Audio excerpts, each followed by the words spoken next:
बघा, आपल्या मुलांना आपण लहानपणापासून खूप खर्च करतो शिक्षणावर. प्रत्येक मुलांना चांगलं दर्जेदार शिक्षण मिळावं, आपल्या मुलांना ॲम्युनिटीज मिळाव्या, वेगवेगळ्या मोठ्या मोठ्या शाळेमध्ये आपली मुलं शिकतात ते लोकांना सांगावं. यामुळं आपण 1ली ते 10वी आपल्याला खूप खर्च करतो मुलांना. परंतु खरा खर्च शिक्षणावर ज्यावेळेस मुलं 11वी आणि 12वी झाल्यानंतर जो उद्योग करतात, कोर्स करतात किंवा काही पदवी घेतात, त्यावेळेस त्या मुलांना खर्च लागतो.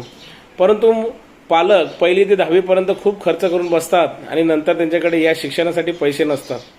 बिचारा तो मुलगा ज्यावेळेस 12वी झाल्यानंतर त्याला काहीतरी करायचं असतं, परंतु पालकांकडे पैसाही नसतो.